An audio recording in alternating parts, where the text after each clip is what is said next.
Throughout this video, I'll rely on testimonies from secular historians, non-Muslims and non-Arabs. Every statement I make is easily verifiable. I'll start with the first statement. The vast majority of serious secular academics who studied Islam agree that the Quran was not fed to Muhammad sallallahu alaihi wasallam by anyone, because it was revealed over 2 decades in live response to situations, to changing politics, social situations, and even household affairs. And that would require someone to be with him the whole time. Keeping up such a scheme for decades would be impossible. Someone would have slipped or perhaps betrayed the Prophet, or maybe died in the process. It couldn't have been multiple sources, because that would require multiple linguistic geniuses. Since the vast majority of, again, secular academics agree that the Quran is a linguistic marvel and the most eloquent book in Arabic literature. Some would argue that the phrase linguistic marvel here is subjective. Beauty is subjective, isn't it? However, to those I would say, could you hear a symphony by Mozart and say that a symphony composed by you is more beautiful? Could I come and say my paintings are better than Caravaggio's? If I did, I would deserve to be mocked and laughed at. Only these comparisons don't do the Quran justice, because the Quran has layers upon layers of linguistic miracles that are far more impressive than Mozart's symphonies. It's a fairly long book, where you cannot change a single word with a synonym that will not worsen the meaning, or change it, or break the rhythm. Neither could you find a more appropriate word that could have fit in better or improved the meaning. This is very important. Throughout this book, throughout the Quran, you could not find a better word for every single word that would improve the meaning. Human speech often slips or gets sloppy sometimes, even when it's shorter and focuses on a single topic. But the Quran never does. Again, this is always very important. It always finds the most compact way to say the most. Always. In a very flexible Semitic language where things can be said in many ways. You cannot point to a single verse and say, this could have been said more compactly.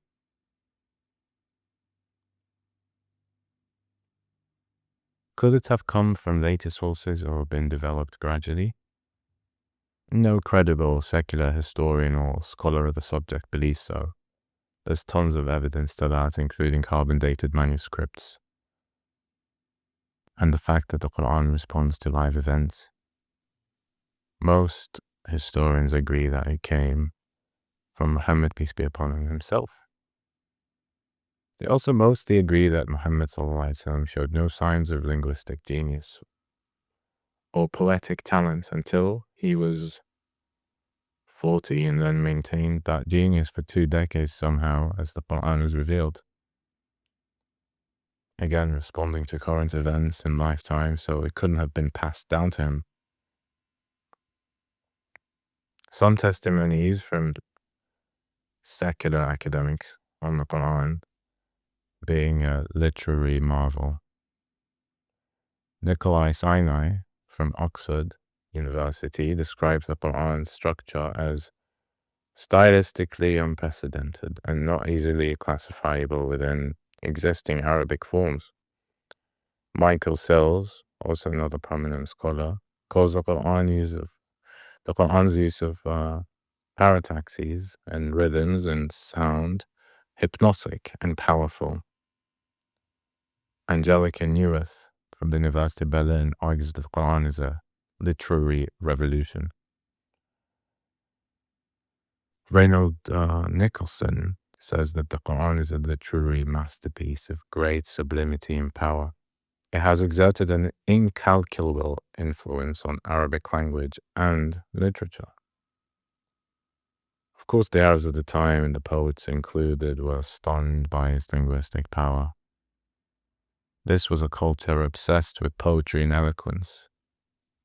A man's crown was his eloquence in that culture. So to believe that he, the Prophet Muhammad ﷺ, was not a prophet, I have to believe that he was a linguistic genius who hid his talents for 40 years, never participated in poetic competitions or said a verse of poetry, who then suddenly wrote the most eloquent book in the Arabic language, unparalleled. The book also contained very specific prophecy, like the Romans winning in 3 to 9 years, when they were on the decline, when nobody else saw it coming, and many others.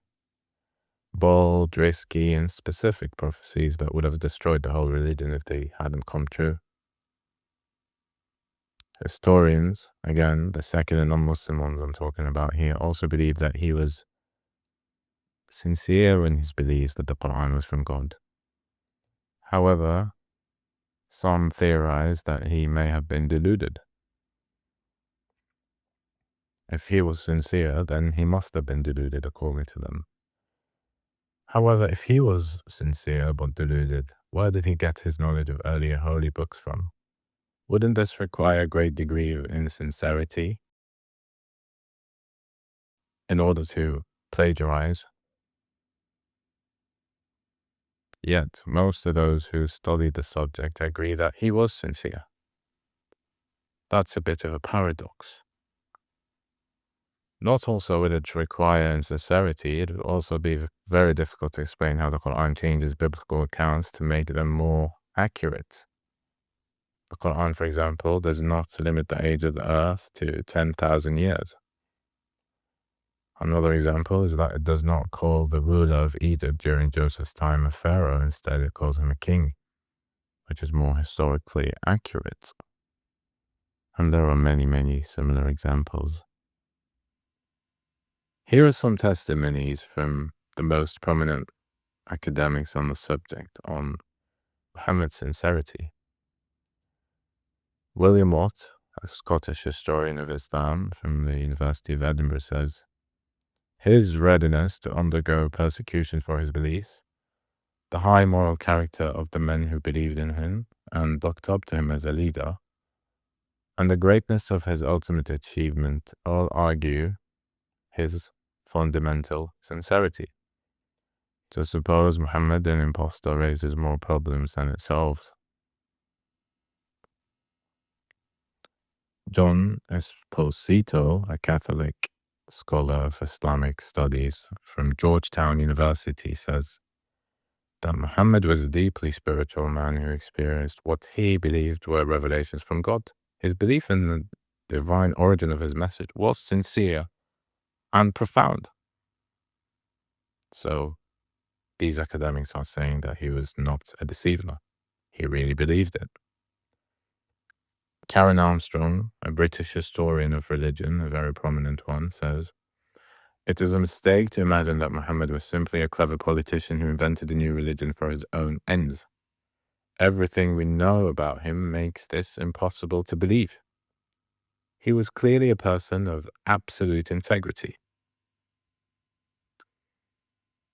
So now, is it easier to believe that Muhammad, peace and blessings be upon him, was a sincere man with no helpers, who suddenly became a linguistic genius, foresaw the future, and maintained all that for 20 years?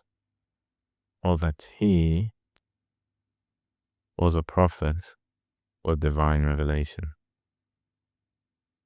You tell me.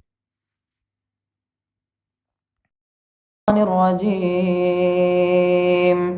بسم الله الرحمن الرحيم إذا زلزلت الأرض زلزالها وأخرجت الأرض أثقالها وقال الإنسان ما لها يومئذ تحدث أخبارها بأن ربك أوحى لها يومئذ يصدر الناس أشتاتا ليروا أعمالهم فمن يعمل مثقال ذرة خيرا يره ومن يعمل مثقال ذرة شرا يره.